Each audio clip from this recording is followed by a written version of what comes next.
कि आपको पता है कि बिहार कैबिनेट की बैठक आज संध्या 5 बजे होने वाली है और इसकी जानकारी भी आप लोगों को मिल गई होगी। लेटर भी इशू हो चुका है। आज संविदा कर्मी जो है बहुत उम्मीद के साथ इस बैठक की ओर नजर गड़ाए हुए। तो आखिर संविदा कर्मियों के लिए क्या कुछ हो सकता है इस बैठक में, क्योंकि जो बातें निकल कर के सामने आ रही है कि सामान्य प्रशासन विभाग के द्वारा बहुत सारी फाइलें आज की बैठक में जाने वाली है और संविदा कर्मियों को रियलिटी जो है कि मानदेय वृद्धि नियमितीकरण को लेकर के लगातार जो मांगे हो रही है और इसको लेकर के जो फाइलें अभी तक जो पेंडिंग में पड़ी हुई थी, तो कुछ ऐसे भी जानकारियां निकल कर के सामने आ रही है कि बहुत सारे पेंडिंग फाइलों पे आज काम होता हुआ दिख सकता है। तो एक महा बैठक की अनुमान लगाई जा रही है कि ये कैबिनेट का जो बैठक है ये महा बैठक, और महा बैठक ये नहीं होता है साथियों कि यहाँ पे 50, 100, 500 एजेंडे पास हो जाए। ये महाबैठक का मतलब नहीं है। महाबैठक का मतलब है कि कम एजेंडे पास हो लेकिन पब्लिक के लिए हो, लोगों के लिए हो, जिसमें लोगों की सुविधा का ख्याल रखा जाए। और ये चीज़ जो आज सामने आ रही है ना, ये कहीं ना कहीं कुछ चौंकाने वाली बातें सामने आ रही है। अब देखना दिलचस्प होगा कि कैबिनेट की बैठक में क्या कुछ होता है और उसकी पूरी जानकारी लेकर के कैबिनेट की बैठक समाप्त होने के बाद हम आप लोगों के बीच आएंगे। लेकिन अभी सवाल उठता है कि जो संविदा कर्मी हैं, चाहे वो हमारे एएनएम हो जाए, 865 हैं, 8853 हैं, जो संविदा पर जितने भी एएनएम काम कर रहे हैं, क्या उन लोगों का फाइल पे आज चर्चा होने वाली है? संख्याकी स्वयंसेवक जिनको हर तरफ से बार बार आश्वासन पे आश्वासन मिल रहा है, चाहे वो मंत्री हो, विधायक हो, कोई भी, जैसे ही संख्याकी स्वयंसेवक वहाँ पहुँचते हैं तो उनको एक आश्वासन की प्राप्ति होती है। तो क्या वो आश्वासन अब पूरा होने की उम्मीद जताई जा रही है? आज की कैबिनेट में क्या उनका भी फाइल शामिल किया जाएगा? ये एक बड़ा क्वेश्चन मार्क यहाँ पर बन करके निकलता है। साथ ही हमारे पुराने वार्ड सचिव जो लंबे अरसे से इंतजार कर रहे हैं, लेकिन सच कहा जाए तो सरकार के कानों में जूं नहीं रेंग रही है। इनकी फाइल कहीं ना कहीं पेंडिंग पड़ी हुई है।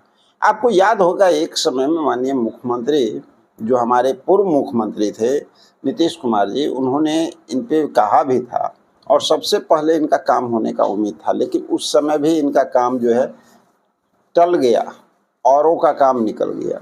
इसके पीछे का रीज़न क्या था? पीछे का रीज़न ये होता है ना कि जब फाइल आपका जब बढ़ता है, समीक्षा होता है, कहाँ पे? कैबिनेट के अंदर जब फाइल को देखा जाता है और उसमें कुछ अगर त्रुटियां पाई जाए या सरकार उस कार्य को करने में सक्षम अपने आप को न समझे, उस पीरियड में उस फाइल को दोबारा समीक्षा के लिए वापस भेज दिया जाता है सचिवालय में कि उसमें कुछ जो त्रुटियां हैं उसको सुधार करके दोबारा लाए। तो इनका जो फाइल वापस हुआ था उसके बाद अभी तक इनकी फाइलों को देखा नहीं गया है। लेकिन आज जो जानकारी प्राप्त हो रही है, संभवतः उम्मीद किया जा रहा है कि पेंडिंग फाइलों की संख्या जो उसमें जा रही है, शायद इनका शामिल किया जा सकता है। ये कंफर्म नहीं है, ये ऑफिशियल कोई न्यूज़ नहीं है, जो सूत्रों के हवाले से जानकारी है उसके ग्राउंड बेस पे ही हम आपसे बात कर रहे हैं। तो ये जान लीजिए कि कुछ बातें जो निकल रही है ना, वो संविदा कर्मियों के लिए सकारात्मक निकलता हुआ नजर आ रहा है। अब आप देख लीजिए यहाँ पर परिचारी को या रसोईया को जो इस तरह से काम कर रहे हैं, लंबे अरसे से काम कर रहे हैं, अल्प मानदेय में काम कर रहे हैं, लेकिन हाल फिलहाल 2025 की जो घटना है जिस समय इनका कुछ मानदेय वृद्धि किया गया था, उसके बाद कुछ विशेष ध्यान नहीं दिया गया। चूँकि सच पूछा जाए तो जिस तरह से महंगाई का रेशियो बढ़ता जा रहा है, तो वहाँ पे आपको हमारे जो रसोईया हो गए, आशा कार्यकर्ता हो गए, बहुत सारे ऐसे लोग हैं जो इतने अल्प मानदेय में काम कर रहे हैं कि उतना में उनके परिवार का भरण पोषण नहीं हो सकता।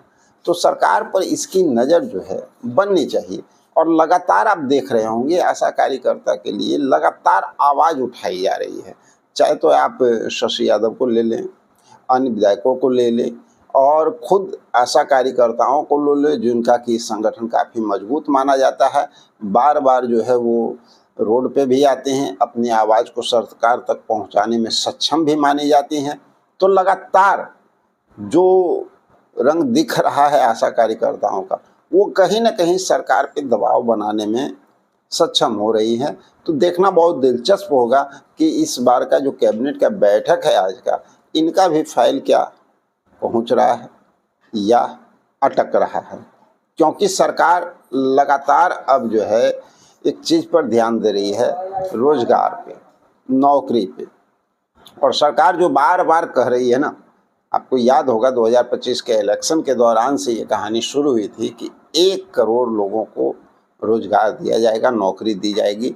तो उस पे अमल करते हुए भी अब सरकार धीरे धीरे नज़र आ रही है। और हाल फिलहाल की अगर कैबिनेट की बैठक की बात करें, अगले कैबिनेट की बैठक की बात करें, तो चंद ऐसे भी पद हैं जो नए पद सृजित किए गए। तो उस ग्राउंड बेस पे ये आगे का भविष्य सुनिश्चित करता हुआ शायद नज़र आ सकता है कि आगे भविष्य में और भी सारे पद जो है सृजित हों। और अगर ऐसा होता है तो बहुत सारे ऐसे बेरोजगार युवक जो हैं उनको एक बड़ा मौका मिलने का चांस बन रहा है। अब देखना एक चीज़ और है कि इतना ही तो नहीं है, हमारे और भी जो है संविदा कार्यरत कर्मचारी हैं, जैसे मानव बल हो गए, मीटर रीडर हो गए, इनके साथ साथ आपको ग्रामीण चिकित्सक हो गए, लेखापाल हो गए, कस्तूरबा गांधी बालिका विद्यालय के कर्मचारी हो गए, बाल दीदी हो गए, पुराने वार्ड सचिव तो हैं ही, ग्राम रक्षा दल भी इसमें हैं, ग्राम कचहरी के सचिव हैं।